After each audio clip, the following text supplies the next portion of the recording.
to my channel. I'm Dana, and this is Mimi's Little City Homestead.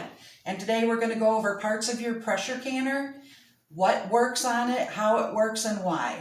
And the first thing I want to tell you is mine is a Presto. It's about 15 years old. I used an even older model before my mom and dad gave me this for a Christmas gift because I did a lot of canning. So this is a 16-quart pressure canner.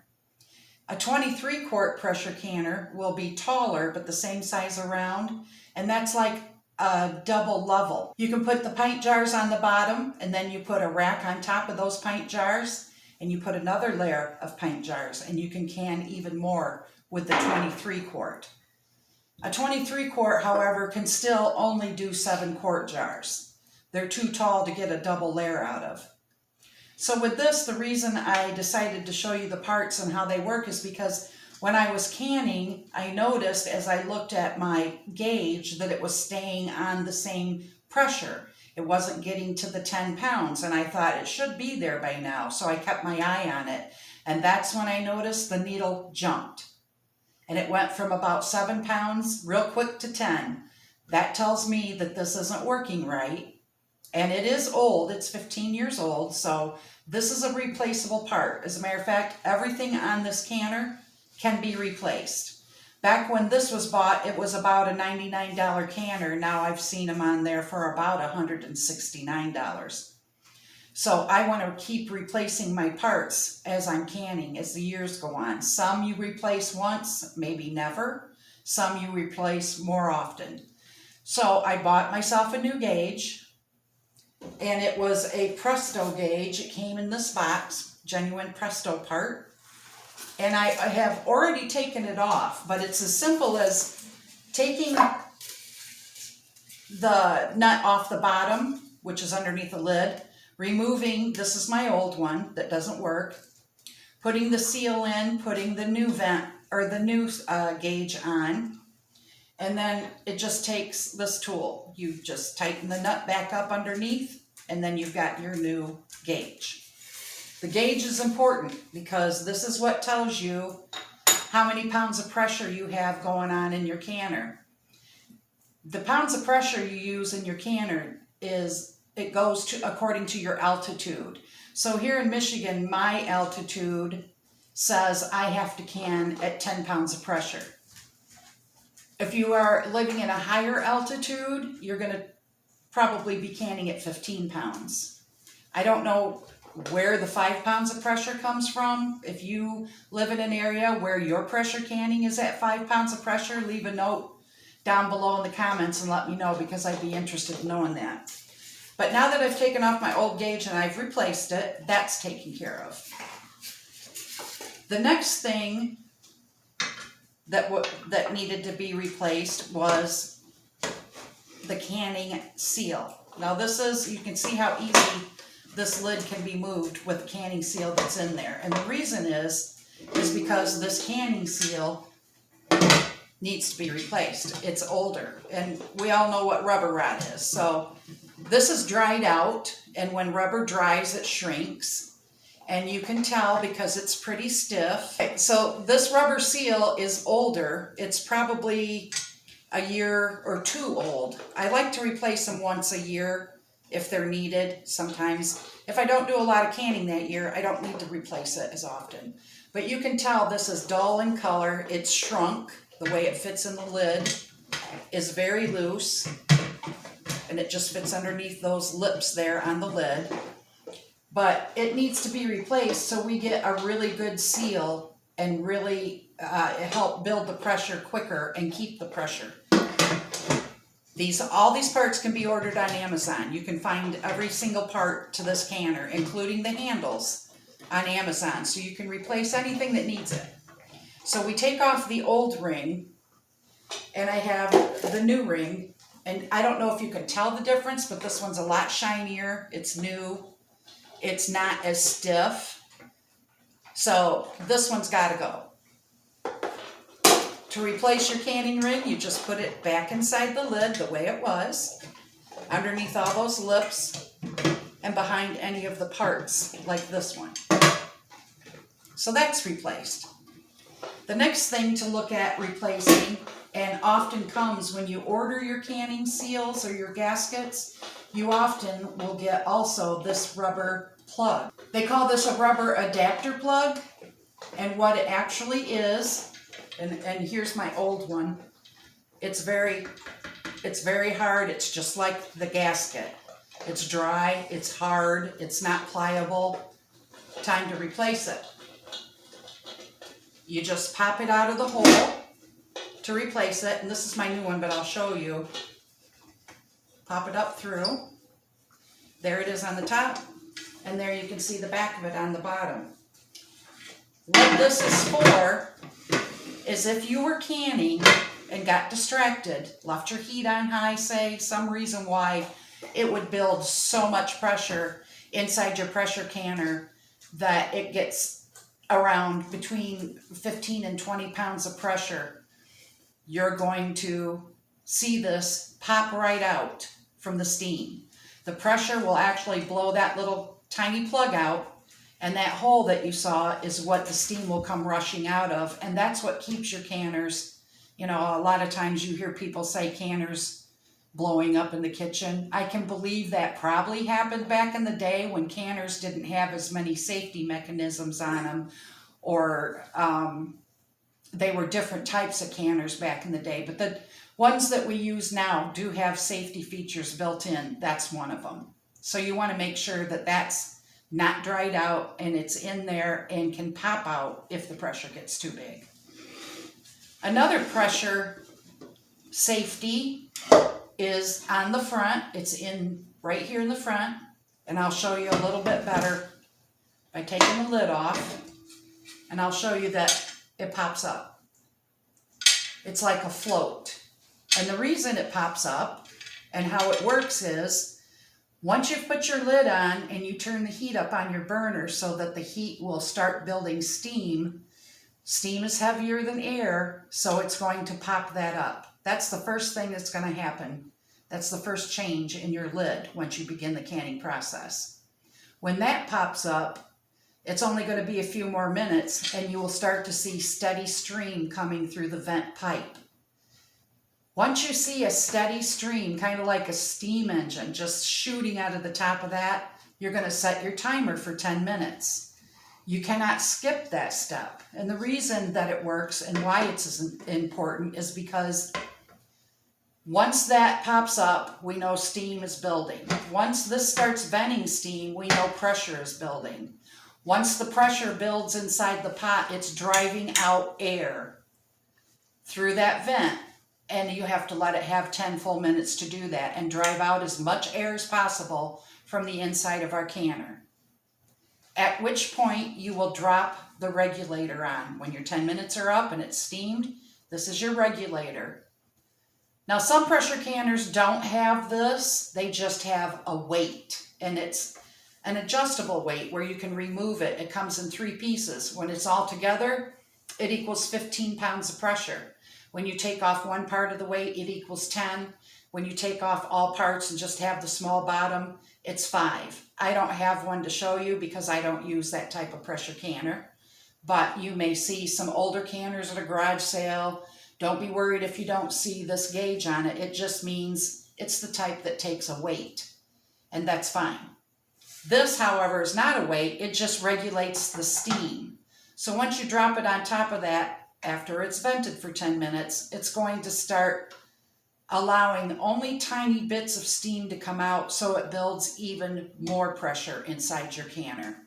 So once you've put on your regulator, you're going to start seeing your gauge building pressure and moving upward.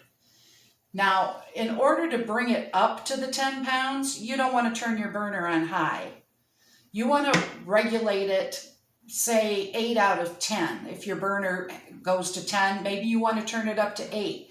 If you turn it up to full blast high, then you end up increasing the chance of overshooting your 10 pounds.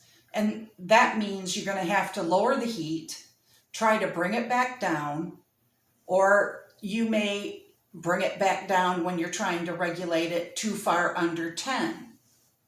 So I suggest using like an 8 on your burner, maybe a 7. And this is something that you won't figure out until you've done it a few times, and then you're going to know, like I do. On my stove, I have a 3 burner that's for canning, and when it gets up to the 10 pounds of pressure, I turn mine down between simmer and low, and it will maintain 10 pounds. It can go to 11 pounds, that's fine, but you never want it to be under 10 pounds if that's what you're shooting for. You build the pressure in your pot slowly.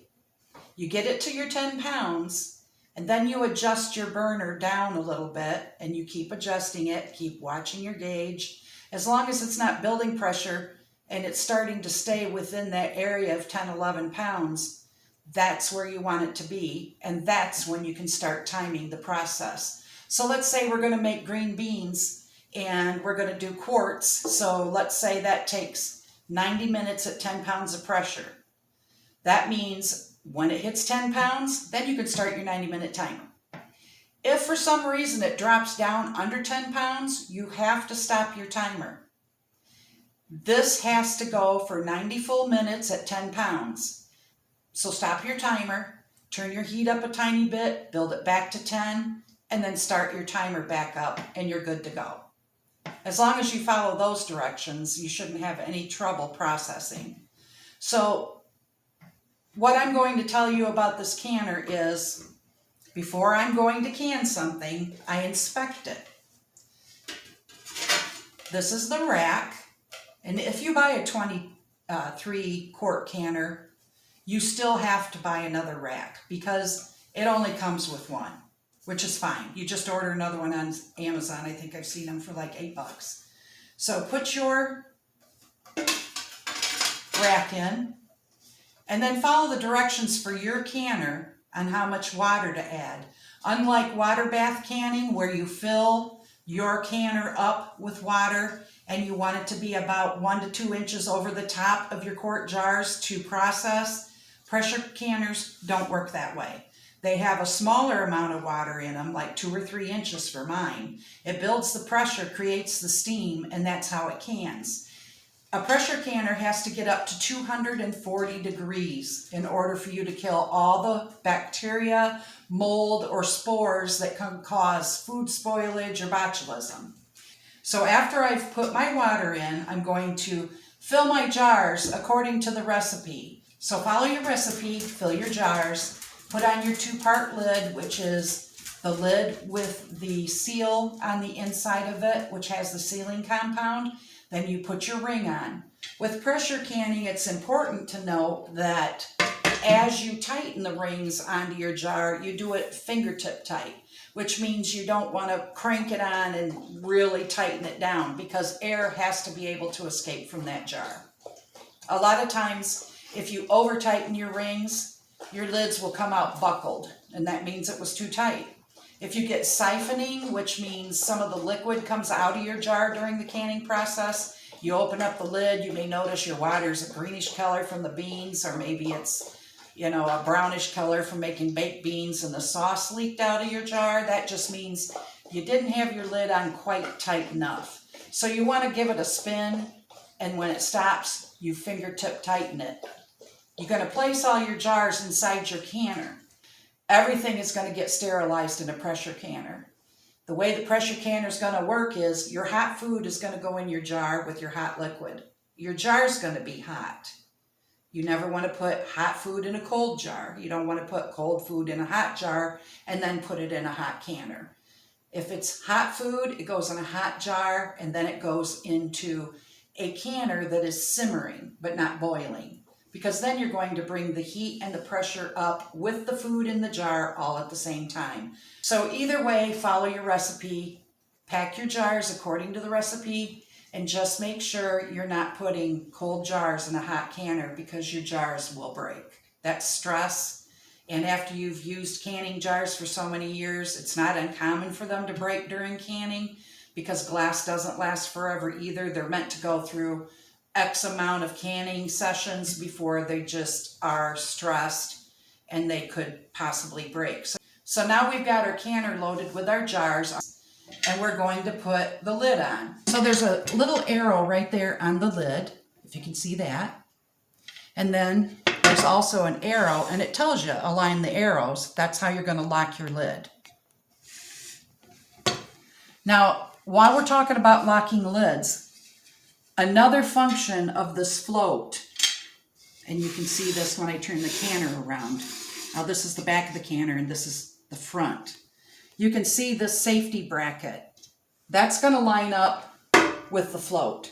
So once the pressure builds to a point where it forces that float up, this part underneath is going to engage with that bracket. That stops you from being able to open the canner when the pressure is too high. I line up the arrows on my lid and then twist. Now, if you noticed the first time when I was opening the canner at the beginning of the video, I could easily pull that back and forth. And again, that is because this old gasket had gotten dry, it had shrunk, and it wasn't holding a seal as well. This new seal that's inside is nice and plump, it's new, and it makes it so that you really have to turn that handle and get your lid sealed. Now we know it's totally sealed. You're going to wait for that little gasket in the front, or that little float in the front, to pop up. Once that pops up, the next thing that will happen that you'll see is steam will start to come charging out of the vent pipe. Once you see a very steady stream, you're going to set your timer for 10 minutes and let the canner drive all the air out through that steam vent. Once your 10 minutes is up, you're going to take your regulator, you're going to drop it on the steam pipe and let this just kind of sit there, letting out a tiny bit of steam. You might see a little water spitting out on the lid of your canner.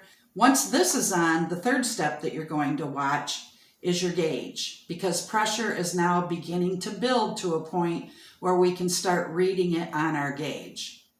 When I get to 10 pounds of pressure, I'm going to adjust the heat on my stove, and I'm going to keep that needle at 10 pounds of pressure. And again, like I said, if it drops below 10 pounds, you have to stop your timer.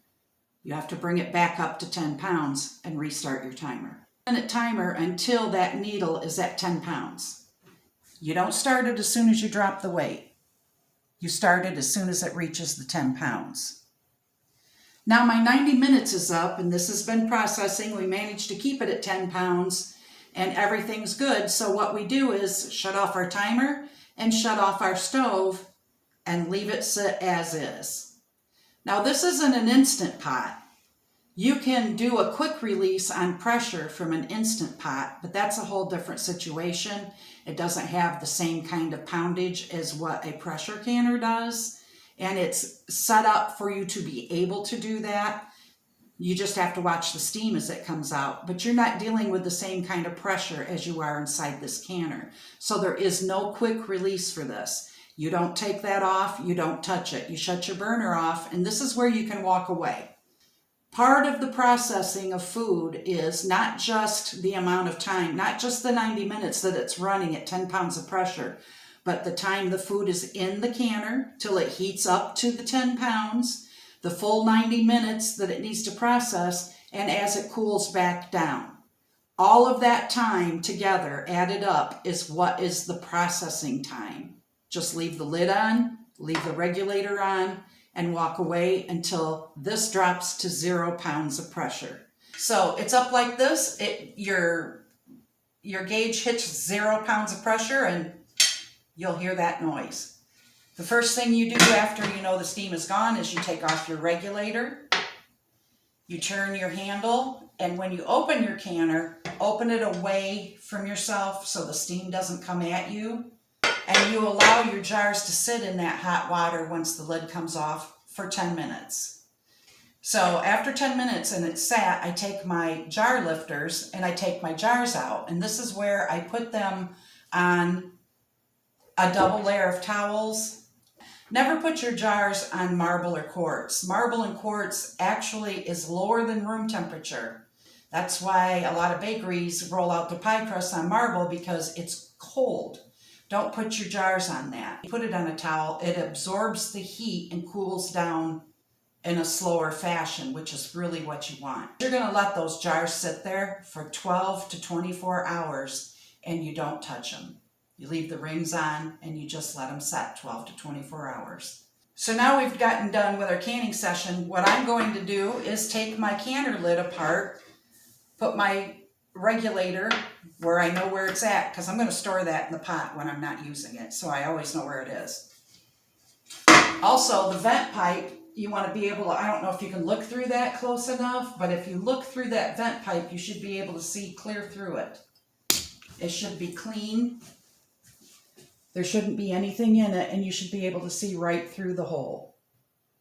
If there is something in it, this is where you're going to want to take a toothpick or one of those little tiny little brushes, and you want to clean that out and make sure that there's no food in it.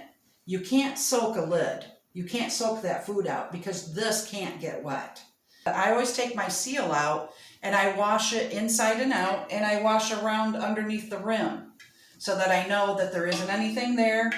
Put the seal back in to store it once it's dried. Then I wash out my canner.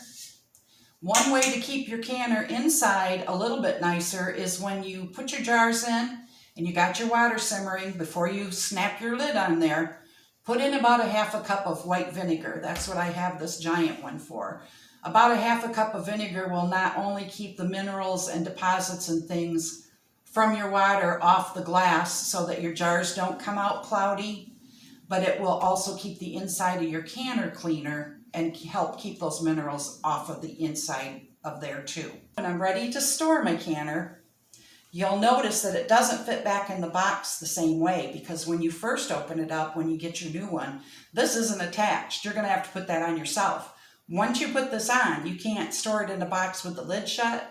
You could set it in the box, but when I do, which I do, but when I set it in the box, what I do is, first of all, I put my regulator on the inside so I always know where it is. And secondly, I turn my lid upside down and store it on top that way, and then put it in the box. That way you know your gauge is not getting bumped around or having any damage done to it, and you're ready to can again another day. So I just wanted to show you real quick some of the books I have for recipes for canning. I have this one is the Amish Canning and Preserving. I got this one mainly for the soup recipes. If you want to learn how to can, you can always pick up a Ball Blue book. They have them at every grocery store or anywhere they sell canning supplies. Normally you'll be able to find a Ball Blue book. But the Ball Blue book has a lot of tested and trusted recipes. You can use that. It also explains about your altitude, different things that you might want to know about canning. They're about $10 at every grocery store that sells canning things. But the one that I think is probably the most important is this one. It's the Complete Guide to Home Canning. And this is from the USDA. It's got everything about canning. Every single question you could possibly have about canning is in here. Recipes are in here. Explanations about how to use a pressure canner, the difference between a pressure canner and a water bath, and anything else that you can think of, it will cover in here. If you go to their website, you actually can download it and print it on your computer. It'll take that much paper and ink, but that's what I did. My copy is downloaded and printed from the computer. You can also buy the book from the website, which I will put in the description. You can buy the book. It's $25. It comes from Penn State. If there's a revision to be made with the canning industry, they will be the ones to update it in this book. You can check back on that website often if you want to see if there's anything new to look at. Hopefully this inspires you to, and if you have any questions about pressure canning, if there's something you know about pressure canning or what you find is helpful that I didn't mention, please put those in the comments below, because we're here to help everybody can safely and everybody to try this, because it is so simple and it's becoming a lost art. A lot of people, younger people, don't know how to can, but might possibly like to if they knew more about it. So don't be afraid to pressure can. It's just as easy as water bath canning, as long as you're following the safety precautions for it. In my next video, I have a steam canner. And I don't know if many of you have heard of atmospheric steam canners, but they're a little short pan that you fill with water. You put your plate on that for your jars to sit on, and then you put your jars in, and then you have a tall lid, kind of like a cake dome, that you put over the top of that, and the steam does not build pressure, but steam is very hot. And it will can with less water than a water bath canner takes. It's not for low acid foods, but it's more for your jellies and jams and your fruits, your tomatoes, and we'll go over that. That will be my next video, so I hope you come back and look for that. And thank you for joining me. I appreciate it. Please like and subscribe and maybe share so that more people can see that it's very easy to do these things, and maybe will encourage someone else to try. Thank you.